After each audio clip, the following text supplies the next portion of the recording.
الحمد لله نحمده ونستعينه ونستغفره ونؤمن به ونتوكل عليه ونعوذ بالله من شرور أنفسنا ومن سيئات أعمالنا من يهده الله فلا مضل له ومن يضلل فلا هادي له وأشهد أن لا إله إلا الله وحده لا شريك له وأشهد أن محمدا عبده ورسوله أما بعد فإن خير الحديث كتاب الله وخير الهدى هدى محمد صلى الله عليه وسلم وشر الأمور محدثاتها وكل محدثة بدعة وكل بدعة ضلالة وكل ضلالة في النار. أعوذ بالله من الشيطان الرجيم. بسم الله الرحمن الرحيم. يا أيها الناس اتقوا ربكم الذي خلقكم من نفس واحدة وخلق منها زوجها وبث منهما رجالا كثيرا ونساء واتقوا الله الذي تساءلون به والأرحام إن الله كان عليكم رقيبا. يا أيها الذين آمنوا اتقوا الله حق تقاته ولا تموتن إلا وأنتم مسلمون. يا أيها الذين آمنوا اتقوا الله وقولوا قولا سديدا يصلح لكم أعمالكم ويغفر لكم ذنوبكم ومن يطع الله ورسوله فقد فاز فوزا عظيما. وقال الله تعالى في موضع آخر ومن يبتغ غير الإسلام دينا فلن يقبل منه وهو في الآخرة من الخاسرين. محترم سامعین، حاضرین جمعہ، پیاری ماں اور بہنوں، خطبہ مسنونہ کے بعد تمام قسم کی تعریف و توصیف اللہ رب العالمین کے لیے لائق و مناسب ہے، جو اللہ تبارک و تعالی ہم تمام لوگوں کا مربی اور پالنہار ہے۔ بعدہ درود و سلام ہو ہمارے آخری نبی جناب محمد رسول اللہ صلی اللہ علیہ وسلم اور ان کے آل و اصحاب پر۔ محترم سامعین، ہم تمام لوگ اس بات سے بخوبی واقف ہوں گے کہ ارتداد کی ایک لہر ہمارے سماج اور معاشرے میں گردش کر رہی ہے۔ ارتداد کا فتنہ، یہ فتنہ ہمارے سماج اور معاشرے میں بڑی ہی زور پر ہے۔ ارتداد کسے کہتے ہیں؟ ارتداد کے معنی ہوتا ہے پلٹ جانا، لوٹ آنا، یعنی بندہ اسلام میں ہو، مسلمان ہو، اور وہ اسلام کو چھوڑ کر کے کسی اور دین کو شامل کر لے، کسی اور دین کو اختیار کر لے، یعنی وہ مرتد ہو چکا ہے، ارتداد کا شکار ہو چکا ہے۔ اب بندہ چاہے وہ مسلم گھرانے میں پیدا ہو کر وہ کفر کی طرف لوٹ جائے، ارتداد کا شکار ہو گیا، یا وہ کفر میں پیدا ہو اور اس کے بعد وہ اسلام قبول کرے اور اسلام قبول کرنے کے بعد پھر سے کسی اور مذہب کو وہ اختیار کر لے، ارتداد کا شکار ہو چکا ہے، یعنی مرتد ہو چکا ہے۔ اب چاہے بندہ اسلام کو چھوڑ کر کے کسی اور مذہب کو اختیار کرے یا اسلام کو چھوڑ کر کے بالکل ناسک ہو جائے، کسی مذہب پر اس کا یقین نہ ہو، وہ بھی اس کا بھی شمار مرتد میں ہوگا، ارتداد کا شکار ہو چکا ہے۔ یاد رکھیے، ہم تمام لوگ جانتے ہیں کہ اللہ کے یہاں اسلام کے علاوہ کوئی اور دین قابل قبول نہیں ہے۔ اگر اسلام کے علاوہ کوئی اور دین لے کر کے ہم اللہ کے پاس جائیں گے تو اسلام کے علاوہ کوئی اور دین ہم سے قابل قبول نہیں ہوگا، اللہ قبول نہیں کرے گا۔ قرآن مجید میں اللہ ارشاد فرماتا ہے وَمَن يَبْتَغِ غَيْرَ الْإِسْلَامِ دِينًا فَلَن يُقْبَلَ مِنْهُ وَهُوَ فِي الْآخِرَةِ مِنَ الْخَاسِرِينَ، کہ جو شخص اسلام کے علاوہ کسی اور دین کو تلاش کرے گا فَلَن يُقْبَلَ مِنْهُ، تو اس کی طرف سے وہ دین قبول نہیں کیا جائے گا، اور آخرت میں ایسا شخص گھاٹا اٹھانے والوں میں سے ہوگا، نقصان اٹھانے والوں میں سے ہوگا۔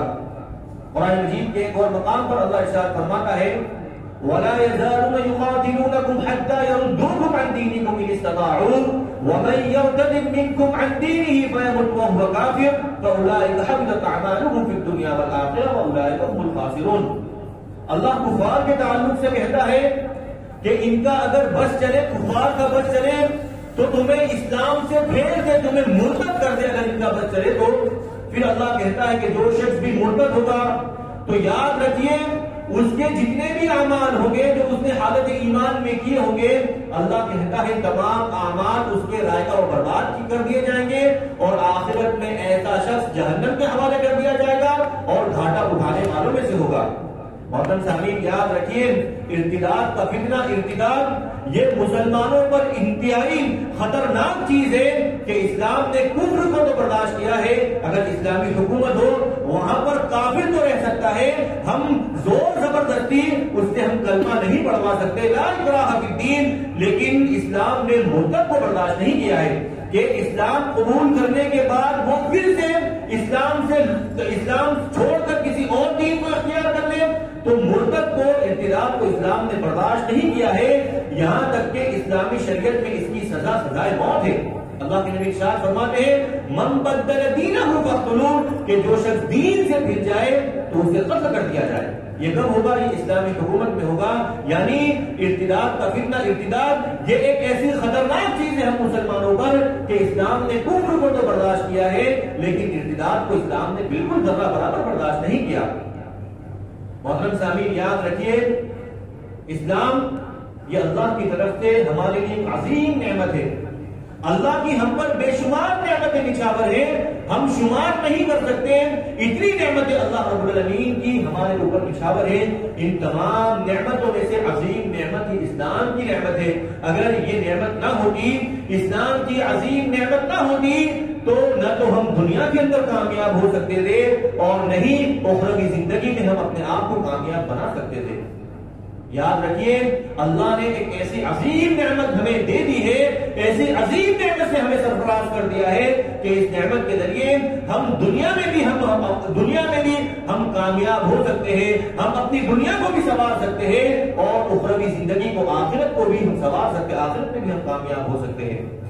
تو محترم سامعین ہمیں چاہیے ہم اس نعمت کو نعمت سمجھیں اور اس نعمت کو ہم جوں کا توں ہم ہماری آنے والی نسلوں تک پہنچا لیں۔ ہمیں اس بات کی فکر ہونی چاہیے کہ جو نعمت ہمیں ملی ہے محترم صاحب یہ معمولی نعمت نہیں ہے، یہ ایسی نعمت ہے کہ انبیاء کرام نے اس نعمت کے لیے دعا کی ہے۔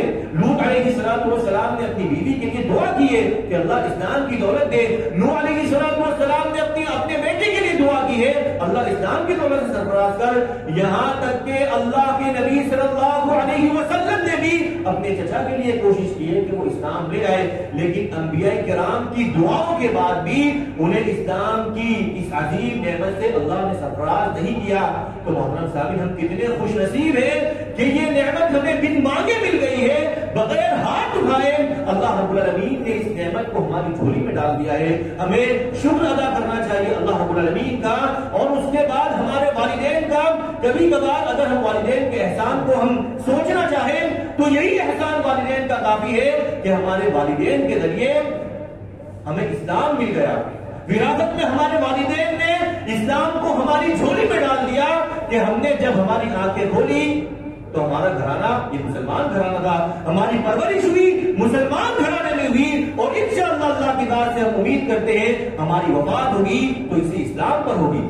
تو محترم سامعین والدین کا بھی ہمیں شکر ادا کر لینا چاہیے کیونکہ انہی کی وجہ سے اسلام کی نعمت ہمیں بن مانگے مل گئی ہے۔ تو آج یہ کر رہا تھا کہ یہ معمولی نعمت نہیں ہے، اس نعمت کے لیے انبیاء کرام نے ہاتھ اٹھائے ہیں لیکن اللہ نے دعائیں قبول نہیں کی، لیکن ہمارے اوپر اللہ کا بہت بڑا فضل اور احسان ہے کہ اللہ نے یہ نعمت بن مانگے ہی ہماری جھولی میں ڈال دی ہے۔ تو اب ہماری ذمہ داری بنتی ہے ہم اس نعمت کو نعمت سمجھیں اور اس نعمت کو ہم ہماری آنے والی نسلوں تک پہنچا دیں، اور اس تعلق سے ہم فکر مند رہے کہ ہماری وفات بھی اس اسلام پر ہو اور ہمارے آنے والی نسلوں کی وفات بھی اسی اسلام پر ہو۔ آج ہم میں سے اکثر لوگ یا ہم تمام لوگ ہمارے بچوں کے مستقبل کے لیے ہم پریشان رہتے ہیں، ہمارے بچوں کے مستقبل کے لیے ہم پریشان رہتے ہیں کہ ہمارے بچے مستقبل میں کیا کریں گے، ہمارے بچے مستقبل میں کیا کمائیں گے، کیا کھائیں گے۔ اگر کسی باپ کے 4-5 بچے ہو، ایک آدھ کمزور ہو تو اس باپ کو اسی کمزور بچے کی فکر لگی رہتی ہے کہ میرے مرنے کے بعد اس کا کیا ہوگا، اس کا گزر بسر کیسے ہوگا، اس کی بیوی بچوں کو کون سنبھالے گا۔ لیکن انبیاء کرام کا معاملہ کیا تھا؟ دنیاوی فکر ہونی چاہیے، میں منع نہیں کر رہا ہوں، لیکن اس سے زیادہ فکر ہمیں یہ ہونی چاہیے کہ میرے مرنے کے بعد میرا بچہ کہیں دین سے دور نہ ہو جائے، میرے مرنے کے بعد کہیں میرا بیٹا نمازوں سے غافل نہ ہو جائے، میرے مرنے کے بعد یہ کسی اور اسلام کسی اور مذہب کو اختیار نہ کر لے، یہ حقیقی فکر ہونی چاہیے۔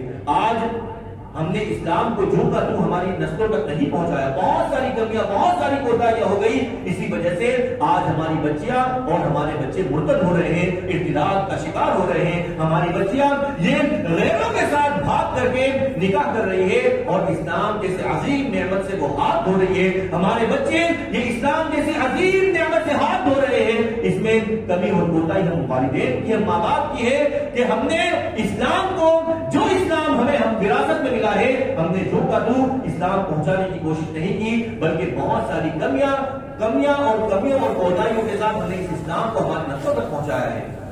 محمد صاحب کا یہ کر رہا تھا کہ انبیاء کرام یعقوب علیہ السلام جب ان کی موت کا وقت قریب آیا تو انہوں نے اپنے بچوں کو بلایا اور بچوں کو بلا کر کیا کہا، اذ قال لبنیہ ما تعبدون من بعدی۔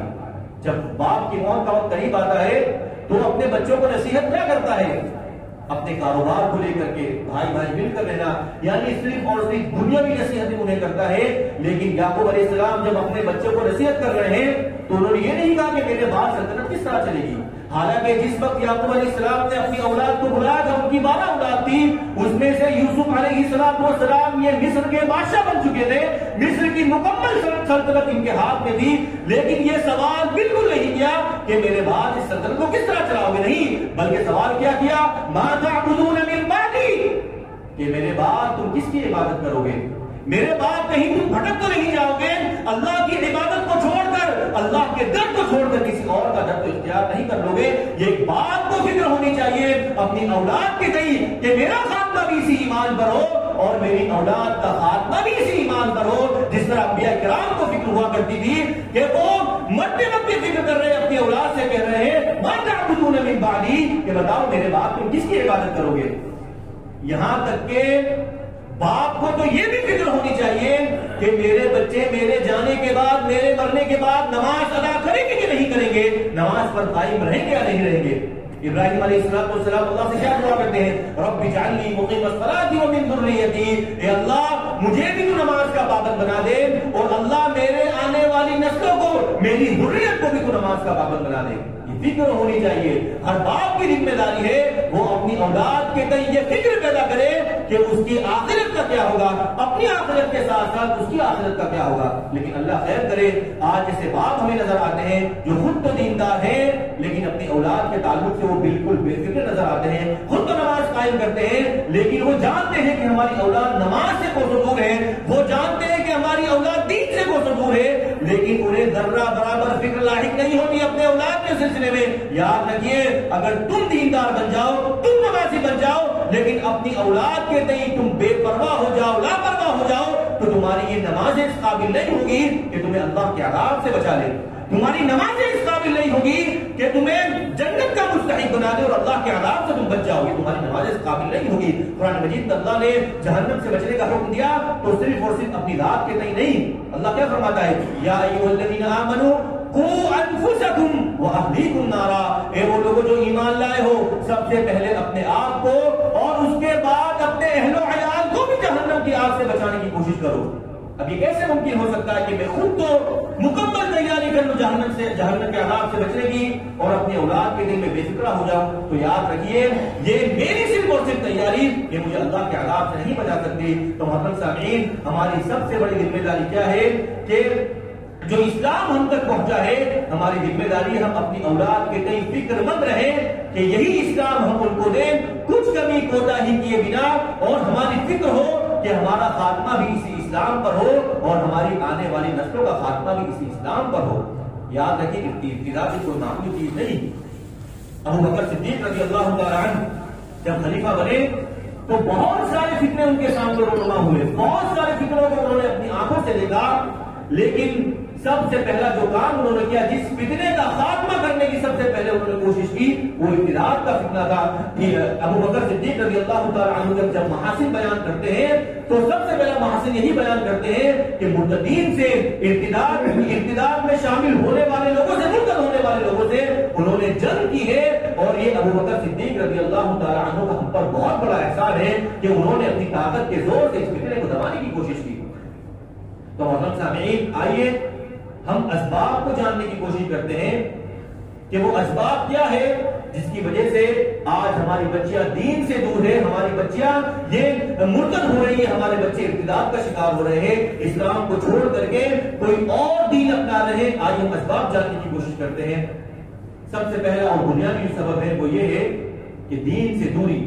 آج سماج اور معاشرے میں جتنے بھی فتنے رونما ہیں، اس کا بنیادی سبب یہی ہے کہ آج ہم لوگ دین سے دور ہیں. آج محترم سامعین، آج حالت ایسی ہے، نہ خود ہم دیندار ہیں اور نہ ہی ہم اپنے بچوں کے تئیں یہ کوشش کرتے ہیں، یہ فکر میں لگے رہتے ہیں کہ ہمارے بچے دیندار بن جائیں. آج ہم بھی اور ساتھ ہی ساتھ ہمارے بچے بھی دین سے دور ہیں. یاد رکھیے، اگر ہم چاہتے ہیں ہمارے بچے ہر فتنے کا مقابلہ آسانی سے کر سکے تو ہماری ذمہ داری بنتی ہے کہ ہم انہیں دیندار بنائیں. اب ایک باپ نے اگر اپنے بیٹے کو دینداری نہیں دی ہے، ایک باپ نے برائیوں کی مذمت نہیں بیان کی ہے، ایک باپ نے اپنے بیٹے کے سامنے شراب کی مذمت نہیں بیان کی ہے، جب وہ سماج اور معاشرے میں قدم رکھے گا، وہ دنیا میں قدم رکھے گا، اس کا سامنا اگر کسی برائی سے ہوگا، جب اس باپ نے برائی کی مذمت ہی نہیں بیان کی ہے تو بتاؤ وہ اپنے آپ کو برائی سے کس طرح بچا پائے گا؟ اس باپ نے کبھی شراب کی حرمت کا ذکر ہی نہیں کیا، اس باپ نے کبھی بتانے کی کوشش نہیں کی کہ بیٹا اسلام میں شراب حرام ہے، تو بتاؤ وہ اپنے آپ کو کس طرح بچانے کی کوشش کرے گا؟ محترم سامعین، یاد رکھیے، اسلام کی لذت جو ہے وہ ہم اپنی اولاد کو دینے کی کوشش کریں، کیونکہ اگر کسی کو اسلام کی لذت حاصل ہو جاتی ہے تو وہ اپنی گردن کٹا سکتا ہے، لیکن وہ اسلام سے اپنے آپ کو پھیر نہیں سکتا، اسلام سے کبھی وہ دور نہیں ہو سکتا. بہت ساری مثالیں قرآن حدیث میں ہمیں مل جائیں گی کہ جن لوگوں کو اسلام کی لذت حاصل ہوئی ہے انہوں نے اپنی جان تک دے دی لیکن گوارا نہیں کیا اسلام کو چھوڑ دیا جائے. آپ اٹھائیے موسیٰ علیہ السلام کا واقعہ اٹھائیے. جب فرعون نے موسیٰ علیہ السلام کو جادوگر سمجھا اور ان کے جادو کے توڑ کے لیے بہت سارے جادوگروں کو بلایا، جب جادوگروں نے موسیٰ علیہ السلام کا معجزہ دیکھا تو قرآن مجید کی آیت کیا، جیسے ہی وہ جادوگر تھے وہ جانتے تھے کہ ہم جو کر رہے ہیں وہ جادو ہے، لیکن موسیٰ علیہ السلام سے جو رونما ہوا ہے وہ جادو نہیں ہو سکتا، یہ تو معجزہ ہے. جیسے ہی انہوں نے موسیٰ علیہ السلام کا معجزہ دیکھا فَأُلْقِيَ السَّحَرَةُ سُجَّدًا قَالُوا آمَنَّا بِرَبِّ ہارون وموسیٰ. تمام کے تمام جادوگر سجدے میں گر گئے موسیٰ علیہ السلام کا معجزہ دیکھنے کے بعد، اور تمام لوگوں نے کیا کہا؟ قَالُوا آمَنَّا بِرَبِّ ہارون وموسیٰ، کہ ہم تمام کے تمام لوگ موسیٰ اور ہارون کے رب پر ایمان لے آئے. اور محترم سامعین، ایمان لائے ہوئے کتنا وقت گزرا تھا؟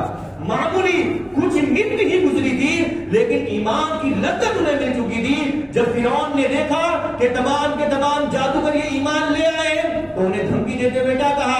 لَأُقَطِّعَنَّ أَيْدِيَكُمْ وَأَرْجُلَكُمْ مِنْ خِلَافٍ وَلَأُصَلِّبَنَّكُمْ فِي جُذُوعِ النَّخْلِ، کہ تمہارے ہاتھ اور پیر کٹوا کر کے تمہیں میں سولی پر لٹکا دوں گا، پھر تمہیں معلوم ہو جائے گا کہ کس کا عذاب سخت ہے. یہ معمولی سزا نہیں ہے. اگر ہم سے کوئی کہے کہ تمہارے ہاتھ اور پیر کاٹ دیے جائیں گے فوراً ہم اسلام سے پھر جائیں گے، لیکن ابھی اسلام لائے ہوئے انہیں معمولی وقفہ ہی گزرا تھا، کچھ منٹ ہی گزرے تھے. فرعون نے کہا لَأُقَطِّعَنَّ أَيْدِيَكُمْ وَأَرْجُلَكُمْ مِنْ خِلَافٍ، کہ تمہارے ہاتھ اور پیر کٹوا کر کے مختلف سن سے ہاتھ اور پیر کٹوا کر کے تمہیں میں سولی پر ٹنگا دوں گا، سولی پر لٹکا دوں گا، پھر تمہیں اندازہ ہو جائے گا کس کا عذاب سخت ہے. جادوگروں نے کیا کہا؟ جادوگروں نے کہا فَقْضِ مَا أَنْتَ قَاضٍ، کہ تجھے جو کرنا ہے کر لے، صرف اور صرف تو دنیاوی زندگی ہی میں ہمارے ساتھ کر سکتا ہے، آخرت میں تیری ذرہ برابر چلنے والی نہیں، آخرت میں ہمارے لیے بہت بڑا اجر ہے. یہ کون کہہ رہے ہیں؟ جو پیدائشی مسلمان نہیں تھے، جن کی پرورش اسلامی گھرانوں میں نہیں ہوئی تھی، ابھی تھوڑی ہی دیر گزری تھی لیکن اسلام کی لذت انہیں وہ حاصل ہو چکی تھی کہ انہیں گوارا نہیں تھا کہ ہم اسلام سے پھر جائے. اگر ہاتھ کاٹنا ہے کاٹ لے، پیر کاٹنا ہے کاٹ دے، سولی پر ٹنگانا ہے ٹنگا دے، لیکن ہم اسلام سے نہیں پھر سکتے. اصحاب الاخدود کا واقعہ دیکھیے، جب ایک معجزے کو دیکھا تمام لوگوں نے اسلام قبول کر لیا، اپنے آپ کو آگ میں داخل کرنے کو انہوں نے پسند کر لیا، لیکن یہ گوارا نہیں کیا کہ ہم ہمارے اسلام کو چھوڑ دیں. تو محترم سامعین، اسلام کی لذت اگر ہم بھی محسوس کرنا چاہتے ہیں تو محترم سامعین ہم دین سے قریب ہو جائیں، دین سے قریب ہو جائیں۔ ایک مرتبہ اگر ایمان کی لذت ہمیں محسوس ہو گئی تو یاد رکھیے ہم تصور نہیں کر سکتے کہ ہم دین سے گر جائیں، کبھی خواب و خیالوں میں ہم سوچ نہیں سکتے کہ ہم دین سے گر جائیں۔ اور یہی لذت اگر ہماری اولاد تک ہم نے پہنچا دی، یاد رکھیے مرتد ہونے کا سوال ہی پیدا نہیں ہو سکتا، وہ ایمان کی کسی ایک بات سے نہیں گر سکتے تو مرتد ہونا تو دور کی بات ہے۔ آج افسوس کی بات یہ ہے کہ آج ہم علمی سطح پر بھی ہم مضبوط نہیں ہیں اور عملی سطح پر بھی مضبوط نہیں ہیں۔ اگر کوئی بندہ عملی سطح پر مضبوط ہو دین کے معاملے میں، عملی سطح پر وہ مضبوط، کوئی 5 وقتہ نمازی ہو، کسی کی ایک وقت کی نماز نہ چھوٹتی ہو، اب اگر اتفاق سے کسی دن اس کی عشاء کی نماز چھوٹ جائے اور وہ عشاء کی نماز پڑھے بنا بستر پر چلا جائے تو یاد رکھے اسے نیند نہیں آ سکتی۔ وہ عملی سطح پر مضبوط ہے، جب تک وہ نماز ادا نہیں کرے گا اسے نیند نہیں آ سکتی، وہ گڈھا اسے نیند نہیں دے سکتا، کیونکہ اس نے عملی سطح پر اپنے آپ کو مضبوط بنایا ہے۔ وہ عشاء کی نماز پڑھے بنا اسے نیند نہیں آ سکتی۔ اگر علمی سطح پر مضبوط ہے، مثلا ہم تمام لوگ جانتے ہیں کہ فجر کی 2 رکعت کی سنت کی کیا اہمیت ہے۔ اللہ کے نبی نے فرمایا دنیا اور اس کی تمام چیزوں سے زیادہ بہتر ہے۔ اگر کوئی شخص علمی سطح پر مضبوط ہے تو محترم صاحب یاد رکھیے اس کی اگر یہ 2 رکعت سنت چھوٹ جائے گی تو وہ اپنے آپ کو ملامت کرے گا، وہ کبھی سکون سے نہیں رہ سکتا، وہ اس کو معمولی نہیں سمجھے گا کیونکہ علمی سطح پر مضبوط ہے۔ تو محترم صاحب ہمیں چاہیے ہم دین کے معاملے میں علمی سطح پر بھی عملی سطح پر بھی ہم مضبوط رہے۔ آج ہماری حالت یہ ہے کہ ہم ثقافتی طور پر بھی ہم مسلمان نہیں ہیں۔ پہلے جب ہم چھوٹے تھے ہم دیکھا کرتے تھے کہ مسلم گھروں سے صبح صبح قرآن مجید کی تلاوت کی آواز سنائی دیتی تھی، وہاں کی عورتیں برقع پہن کر باہر نکلا کرتی تھی، یعنی ایک دیکھنے والا اندازہ لگا لیتا تھا کہ یہ گھر مسلمان کا گھر ہے۔ آج بہت سارے گھر ایسے ہیں کہ قرآن مجید کی تلاوت کا نام و نشان نہیں ہے، گانے بجانے کی آوازیں ان کے گھروں سے گونجا کرتی ہیں اور لڑکیاں بالکل ماڈرن لباس میں ان کے گھروں سے نکلا کرتی ہے، یعنی نہ علمی سطح پر نہ عملی سطح پر، بس صرف اور صرف شناخت کے طور پر ہم مسلمان ہیں، یہاں تک کہ ثقافتی طور پر بھی ہم مسلمان نہ رہے۔ صرف اور صرف مردم شماری ہوتی ہے جو وسطی گنتی جس کو کہا جاتا ہے مردم شماری، صرف اور صرف وہاں پر جو کھانا آتا ہے کہ تمہارا دھرم کیا ہے، تمہارا مذہب کیا ہے، صرف اور صرف شناخت کے لیے اسلام ہم لکھتے ہیں، صرف اور صرف اسی حد تک ہم محدود رہ گئے ہیں، اسی کے لیے ہم محدود ہو گئے ہیں۔ اب ایک لڑکی کے سامنے جب اس کے اسلام کو چھوڑنے کی بات آتی ہے تو صرف اور صرف وہ اسے شناخت سمجھتی ہے۔ ایک لڑکا کہتا ہے، ایک غیر مسلم کہتا ہے کہ چھوڑ دو، تو اس نے اسلام کو نعمت سمجھا ہی نہیں، صرف اور صرف اسے لگتا ہے کہ مجھے شناخت ہی چینج کرنی ہے، پہلے میں مسلم لکھتی تھی اب میں اپنے نام کے آگے کافر لگا دوں گی، یعنی صرف اور صرف وہ شناخت سمجھتی ہے۔ تو محترم سامعین اگر اس فتنے کا خاتمہ کرنا ہے تو ہمیں خود بھی دیندار ہونا ہوگا اور ہماری اولاد کو بھی ہمیں دین سے قریب کرنا ہوگا۔ سب سے اہم سبب جو میں نے آپ حضرات کے سامنے ذکر کیا، اگر اختلاف کا خاتمہ کرنا ہے خود بھی دین سے جڑے اور اپنے آنے والی نسلوں کو بھی ہم دین سے جوڑے رکھیں۔ ایک اور سبب اختلاف کا جو سب سے اہم سبب ہے وہ مخلوط تعلیم، یعنی ایسی کالجز یا ایسی اسکولیں جہاں پر لڑکے اور لڑکیاں ایک ساتھ بیٹھ کر تعلیم حاصل کرتی ہے۔ محترم سامعین ہمیں ہوش کے ناخن لینا چاہیے، ہماری بچیوں کا ہم ایڈمیشن ایسی اسکولز میں کروائیں کہ جہاں پر صرف اور صرف لڑکیاں ہوں۔ بہت ساری اسکول ایسی ہے گرچہ تعلیمی معیار کم ہو، کوئی حد اور کوئی دقت کی بات نہیں ہے، یاد رکھیے اگر وہ تعلیم جو ہماری لڑکیوں سے ان کا ایمان چھین لے، ایسی تعلیم سے بہتر ہے کہ ہماری لڑکیاں جاہل اور ان پڑھ رہ جائے۔ علامہ اقبال کا وہ شعر یاد ہونا چاہیے کہ اللہ سے کرے دور وہ تعلیم بھی ہے فتنہ، اللہ سے جو دور کر دے، جو ہم سے ہمارا ایمان چھین لے، تو محترم سامعین ایسی تعلیم کا کیا فائدہ؟ یہ ہمارے سماج اور معاشرے میں مسلم ذمہ داروں کی ذمہ داریاں ہیں کہ اللہ نے اپنے مال و دولت سے نوازا ہے تو انہیں فکر کرنی چاہیے کہ وہ ایسی درسگاہوں کا قیام کرے، ایسی اسکولوں کا وہ قیام کرے، ایسی کالجز کا وہ قیام کرے جہاں پر ہماری مسلم بیٹیاں اپنی عزت و آبرو کی حفاظت کے ساتھ وہ تعلیم حاصل کرے۔ ورنہ اگر تعلیم مخلوط تعلیم تم دلواؤ گے تو یاد رکھیے اس سے بہتر ہے کہ وہ جاہل ہی رہے، وہ ان پڑھ ہی رہے اگر وہ اپنے ایمان کا سودا کر لیتی ہے۔ یہ بھی ایک بہت بڑا فتنہ جو سب سے زیادہ کیسز جو آتے ہیں وہ اسکول اور کالجز سے آتے ہیں۔ کیوں؟ کیونکہ ہمارے یہاں کوئی نظام نہیں ہے، ہمارے یہاں کوئی ایسا کالج ایسی یونیورسٹی نہیں ہے کہ ہماری بچیاں اپنے عزت و آبرو کی حفاظت کے تعلیم حاصل کر سکیں۔ ہمارے قوم کے بڑے لوگوں کی ذمہ داروں کی ذمہ داریاں ہے کہ وہ ایسی درسگاہوں کا قیام کرے، ایسی یونیورسٹی کا قیام کرے جہاں پر مخلوط تعلیم نہ ہو، ہماری بچیاں اپنی عزت و آبرو کی حفاظت کے تعلیم حاصل کر سکیں۔ ایک اور سبب ارتداد کے فتنے کا وہ یہ کہ آج ہم نے ہماری عورتوں کو مسجدوں سے دور کر دیا ہے. ہماری عورتوں کو ہم نے مسجدوں سے دور کر دیا ہے. بہت سارے ہمارے اہل حدیث بھائی بھی ایسے ہیں جو اس بات کے قائل ہیں کہ عورتوں کے لیے گھر افضل ہے, عورتوں کے لیے گھر افضل ہے, مسجد میں آنا ان کے لیے فتنہ ہے. اللہ کے بندو, ہماری عورتیں جب بازار جاتی تو کوئی فتنہ نہیں ہوتا, ہماری عورتیں دنیا بھر گھومتی ہے تو فتنہ نہیں ہوتا. فتنہ صرف اور صرف مسجد میں آنے کی وجہ سے ہوتا ہے. یاد رکھیے بہت سارے گھرانے ایسے ہیں جہاں پر دین کا نام و نشان نہیں. ہم تمام لوگ جانتے ہوں گے ایسے گھرانے ہیں جہاں پر دین کا نام و نشان نہیں ہے. ان کے مرد حضرات ہفتے میں ایک مرتبہ یا سال میں عید والے دن, بقرعید والے دن کم از کم مسجد چلے جاتے ہیں, علماء کرام کی کچھ باتیں سن لیتے ہیں. اب جس گھر میں دین کا ماحول نہیں ہے, اگر وہاں کی عورتیں مسجد نہیں آئے گی تو بتاؤ وہ دین کہاں سے سیکھے گی, دین کہاں سے سیکھے گی. ہم نے بھی کوئی ایسا منظم انتظام نہیں کیا ہمارے گھر پر کہ ہماری عورتیں دین سیکھ سکے, ہماری بچیاں یہ صحابیات کے واقعات سیکھ سکے, سن سکے. اب ہم نے مسجد میں آنے سے پابندی لگا دی تو بتائے وہ دین کہاں سے سیکھے گی. اللہ کے نبی صلی اللہ علیہ وسلم صاف صاف کہہ دیا کہ اللہ کی بندیوں کو تم مسجد میں آنے سے نہ روکو. اللہ نے صرف اور صرف شوہر کو حکم نہیں دیا کہ وہ اپنی بیوی کو مسجد میں آنے سے نہ روکے, ایک باپ کو حکم نہیں دیا کہ وہ اپنے بیٹی کو مسجد میں آنے سے نہ روکے, بلکہ اللہ نے ایک عام حکم دیا.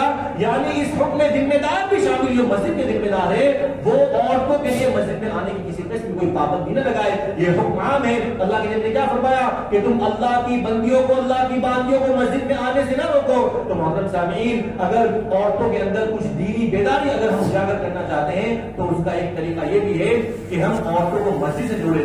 جو بھی پروگرام ہو, خاص کر جمعہ کے خطبے, جمعہ کا خطبہ ایک بہت ہی اہم موضوع ہوتا ہے. علماء کرام اس میں اہم نصیحت کرتے ہیں, ہم تو سن لیتے ہیں. اگر جن کی عورتیں نہیں آتی تو ہمارے پاس اتنا بھی وقت نہیں ہے کہ یہ نصیحتیں ہم جا کر ہمارے گھر کی عورتوں کو کر دیں. تو کم از کم یہ تو ذمہ داری بنتی ہے کہ ہم ہماری گھر کی عورتوں کو, ہماری بیویوں کو, ہماری بچیوں کو, ہماری بہنوں کو مسجد تک لائیں تاکہ وہ علماء کرام کی زبانی کو سنیں. محترم صاحب, علماء کرام یہاں پر صحابیات کے واقعات پیش کرتے ہیں, صحابیات کے واقعات بیان کرتے ہیں, تو عورتیں سنے گی تو کچھ نہ کچھ ایمانی غیرت ان کے اندر پیدا ہوگی اور اپنے آپ کو ہر قسم کے فتنے سے وہ بچا سکتی ہے. آئیے ہم ایک صحابیہ کا واقعہ سنتے ہیں. اکرمہ بن ابی جہل رضی اللہ تعالیٰ عنہ, یہ انہوں نے ابھی اسلام قبول نہیں کیا تھا, اب یہ کافر ہی تھے. جب اللہ کے نبی صلی اللہ علیہ وسلم مکہ میں داخل ہوئے تو کفار جنہوں نے بھی اسلام قبول نہیں کیا تھا انہوں نے گمان کیا کہ اللہ کے نبی صلی اللہ علیہ وسلم اب ہم سے بدلہ لیں گے, ہمیں معاف نہیں کریں گے. تو اکرمہ بن ابی جہل رضی اللہ تعالیٰ عنہ یہ اسی ڈر سے مکہ چھوڑ کر کے بھاگ گئے, مکہ چھوڑ کر کے بھاگ گئے. ان کی بیوی جنہوں نے اسلام قبول کر لیا تھا, جب اللہ کے نبی صلی اللہ علیہ وسلم کا اعلان سنا کہ فلاں شخص کے جو گھر داخل ہو جائے اسے امان ہے, خانہ کعبہ میں جو داخل ہو جائے اسے امان ہے, تو ان کی عورت ڈھونڈتے ڈھونڈتے اپنے شوہر کے پاس پہنچی کہ تم تو بلا وجہ اندر بھاگ گئے, اللہ کے نبی صلی اللہ علیہ وسلم امان دے رہے ہیں, امان دے رہے ہیں. یعنی اللہ کے نبی صلی اللہ علیہ وسلم کسی کو سزا نہیں دیں گے اگر خانہ کعبہ میں کوئی شخص داخل ہو جاتا ہے. تو یہی سمجھاتے وہ اپنے شوہر کو اللہ کے نبی صلی اللہ علیہ وسلم کے پاس لانے لگی. رات کا وقت ہوا, ابھی وہ راستے ہی میں تھے, تو ان کے شوہر کو اپنی بیوی کی حاجت لگی. یعنی ہم اس طرح کا ارادہ ظاہر کیا اور اسی ارادے سے اپنی بیوی کے پاس آئے. محترم سامعین, قربان جائیے اس صحابیات پر, ابھی اسلام لائے کوئی لمبا زمانہ نہیں گزرا تھا, وہ جان چکی تھی کہ میں نے اسلام قبول کر لیا ہے اور میرے شوہر ابھی کافر اسلام قبول نہیں کیا. جب شوہر نے ارادہ ظاہر کیا تو اپنے شوہر سے وہ پیچھے ہٹ گئی اور کہنے لگی کہ ابھی میں آپ کے لیے حلال نہیں ہوں کیونکہ میں نے اسلام قبول کر لیا ہے اور ابھی تک آپ نے اسلام قبول نہیں کیا ہے. محترم صاحب, کیا غیرت تھی, کیا حمیت تھی صحابیات کے اندر. حالانکہ وہ ان کی بیوی ہے, کئی راتیں ان کے ساتھ گزار چکی ہے, لیکن اسلام لانے کے بعد جو غیرت اللہ رب العالمین نے اسلام کی بدولت پیدا کی ہے وہ ایسی کہ انہیں یہ تک برداشت نہیں ہے کہ کافر گرچہ ان کا شوہر ہی ہو وہ ہمیں ٹچ تک کرے, ہمیں ہاتھ تک لگائے. تو محترم صاحب, آج ہماری ماں اور بہنوں کی, بچیوں کی غیرت کہاں چلی گئی ہے جو اپنے آپ کو کفار کے حوالے کر دیتی ہے. اور ایک بہت بڑا سبب یہ بھی ہے, آج بہت سارے باپ اور بہت سارے بھائی ایسے ہیں جو اپنے گھر کے اندر, اپنی بچیوں کے اندر بے غیرتی دیکھتے ہیں, بہت سی ایسی چیزیں دیکھتے ہیں جو خلاف شریعت ہوتی ہے, لیکن اس پر اف تک نہیں کہتے, چپ کر جاتے ہیں. یاد رکھیے یہ ایسے لوگ دیوس ہیں, اور دیوس کے تعلق سے اللہ کے نبی نے ارشاد فرمایا کہ وہ شخص کبھی جنت میں داخل نہیں ہو سکتا.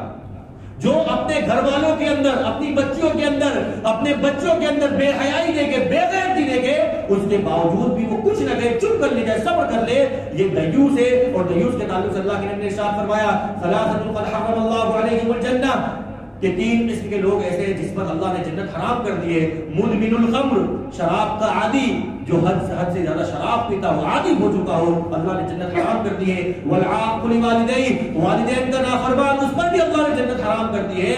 اور ایک بات اللہ کے نبی نے ارشاد فرمائی والدیوس الذی یضر فی اہلہ الخبث، دیوس پر بھی اللہ کے نبی نے جنت حرام کر دی ہے۔ دیوس کسے کہا؟ کہ جو اپنے اہل و عیال میں کوئی گندگی دے کے، کوئی خبیث چیز دے کے، کوئی برائی دے کے، اور اس پر وہ صبر کر لے جائے، وہ دیوس ہے۔ اور دیوس پر بھی اللہ کے نبی نے جنت حرام کر دی ہے۔ محترم سامعین، کم از کم والدین کا یا بڑے بھائی کا اتنا ڈر، یا شوہر کا اتنا ڈر ہونا چاہیے کہ کوئی بھی اگر غلط حرکت ان کے ذہن میں بھی آئے تو کم از کم اپنے باپ کا اسے خیال آ جائے، اپنے شوہر کا اسے خیال آ جائے۔ آئیے ایک واقعہ ہم سنتے ہیں، صحیح مسلم کے اندر تفصیلی واقعہ ہے۔ ابو سعید خدری رضی اللہ تعالیٰ عنہ ایک صحابی کے ساتھ کہیں سفر کر رہے تھے۔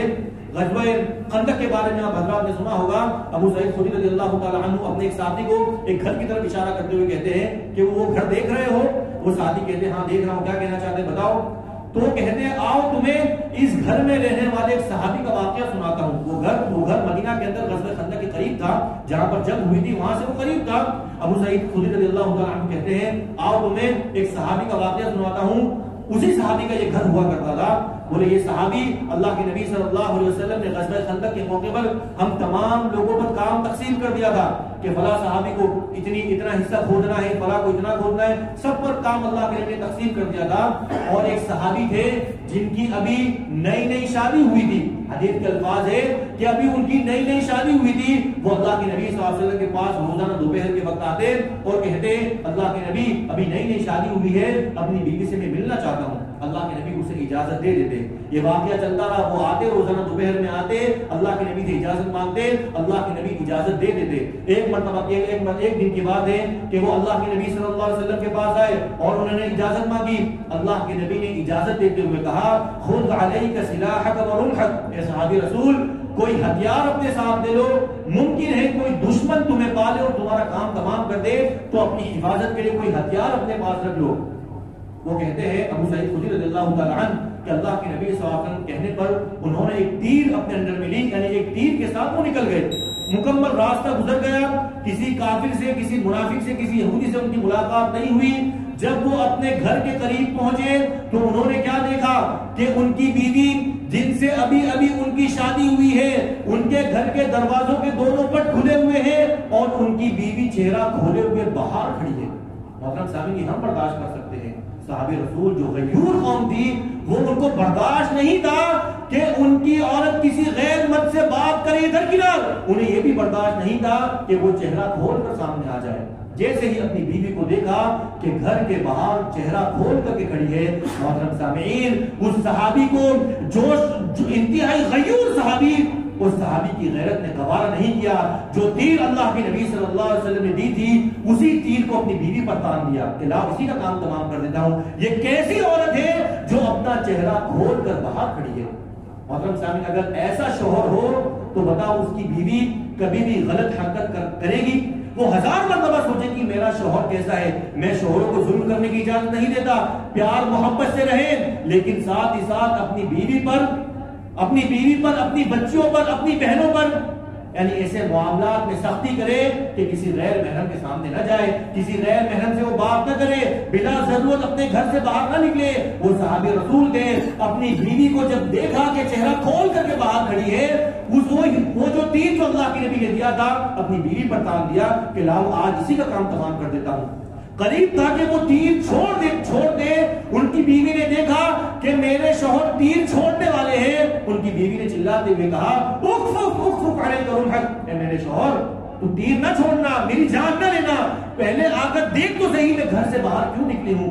صحابی نے اپنا غصہ کنٹرول کیا اور معاملہ جاننے کے لیے گھر کے اندر داخل ہوئے کہ انہوں نے دیکھا ایک بہت بڑا اژدہا فَإِذَا هِيَ بِحَيَّةٍ عَظِيمَةٍ مُنْتَوِيَةٍ عَلَى الْفِرَاشِ، ایک بہت بڑا اژدہا ان کے بستر پر لپٹے ہوئے تھا. اور وہ بیچاری بیوی کیا کرتی، بیچاری عورت کیا کرتی، اسی اژدہے سے اپنے آپ کو بچانے کے لیے وہ گھر سے باہر نکلی. تو محترم صاحب یہ صحابہ کرام کی غیرت تھی، ان کے اندر دیوس پنا بالکل نہیں تھا جو آج ہمارے اندر ہے. ہم اپنی بیویوں کو، اپنی بہنوں کو، اپنی بیٹیوں کو ہم خلاف شریعت کام کرتے ہوئے دیکھتے ہیں لیکن ہم اف تک نہیں کہتے. تو محترم صاحب یہ بھی بہت بڑی کمی، اختلاف کا جو فتنہ ہے اس میں یہ بھی ایک بہت بڑا رول ہے جس پر ہمیں ہوش کے نامور لینے کی ضرورت ہے. آخری بات یہ کر میں اپنی بات ختم کروں گا. آج اختلاف کا جو فتنہ ہے جس کا ایک بہت بڑا سبب یہ بھی ہے کہ آج ہم نے بچوں کی شادی میں بہت تاخیر کر دی ہے اور شادیوں میں ہم نے بلا وجہ کے ہم نے خرچے شروع کر دیے ہیں. آج ہماری بچیاں 23 سال 24 سال 25 سال کی کنواری بیٹی ہے اور ہمارے ذہن میں یہ ہے کہ ہماری بچی ابھی چھوٹی ہے. اللہ کے لیے آپ ہوش سے نہ بھول لے. میں کہوں گا ہر اس والدین سے جن کی بچیاں بلوغت پار کر چکی ہے، اچھا رشتہ دیکھ کر ان کے نکاح میں ذرہ برابر تاخیر نہ کرے، ان کے نکاح میں ذرہ برابر تاخیر نہ کرے اور شادیاں بالکل آسان بنائے. اللہ کے نے کیا فرمایا تھا کہ اللہ اس شادی میں برکت ڈال. سب سے بہترین شادی وہ ہے جس شادی میں سب سے کم خرچ ہو. اللہ کے نبی صلی اللہ علیہ وسلم نے اپنے کئی نکاح اپنے دوران سفر کیے ہیں. یہ آج ہم نے ہمارے سماج اور معاشرے نے شادی کو مشکل بنا دیا ہے جس کی وجہ سے زنا عام ہے، جس کی وجہ سے ہماری بیٹیاں ہماری بچیاں یہ غیروں کے ساتھ فرار ہو رہی ہے. تو ہماری دیر سے میں گزارش کروں گا اپنی بچیوں کی شادی میں ذرہ برابر تاخیر نہ کریں اور جتنے بھی رسوم و رواج ہے کہ ہم تمام لوگ کیوں اس کا خاتمہ نہیں کر سکتے. کئی مرتبہ اس ممبر کے ذریعے خطبات دیے گئے ہیں، دروس کا اہتمام کیا گیا ہے، تو آخر کون سا بھول ہمیں چڑھا ہے کہ ہم ان رسومات کو کیوں ختم نہیں کر سکتے. محترم سامعین جب ہم کسی مسلم لڑکی کو دیکھتے ہیں کسی غیر مسلم لڑکے کے ساتھ تو ہمارا خون کھول جاتا ہے، ہم غصہ ہو جاتے ہیں. تو یہی غصہ ہم اپنے شادی کے وقت دکھائے، اپنے والد سے اپنے والدہ سے صاف الفاظ میں کہہ دیں میری بیوی کچھ نہیں لے کر کے آئے گی. شادی کے بعد بھی اپنی امی سے کہتے کہ میری بیوی 1 روپے کا سامان نہیں لے کر کے آئے گی. اور والدین جب غلط ہو تو بیٹا ان کی اصلاح کر سکتا ہے. آج ہم دیکھتے ہیں شادی کے اندر بیچارہ بیٹی کا باپ ٹوٹ جاتا ہے، شادی کے بعد بھی ہماری ڈیمانڈیں ختم نہیں ہوتی. اس کے کپڑے، اس کے کپڑے، اس کا یہ، اس کا وہ.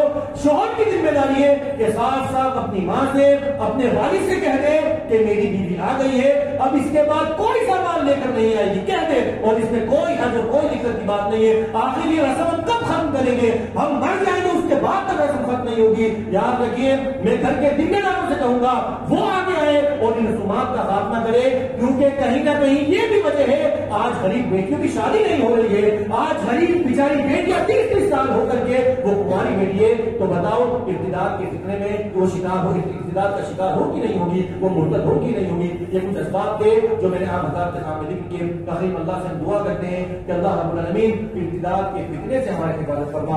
اللہ ہمیں بھی دیندار بنا اور ہماری اولاد کو بھی اللہ کو دیندار بنا. اللہ ہمیں بھی نماز کا پابند بنا. اللہ ہماری اولاد کو بھی اللہ نماز کا پابند بنا. اللہ ہم دعا کرتے ہیں اللہ مسلم ہمارے بھائی جہاں کوئی بھی پریشانی کو دور فرما. جو قرض میں مبتلا ہے ان کی قرض کا پیدا فرما. اللہ رب العالمین جو پریشان ہے ان کی پریشانی کو دور فرما. جو قرض میں مبتلا ہے ان کی قرض پیدا فرما. اللہ جو بے اولاد ہے انہیں اولاد نصیب کر. اللہ جب تک وہ ہمیں زندہ ایمان پر رکھ، جب ہمارا خاتمہ ہو ایمان بخیر پر ہو. آمین.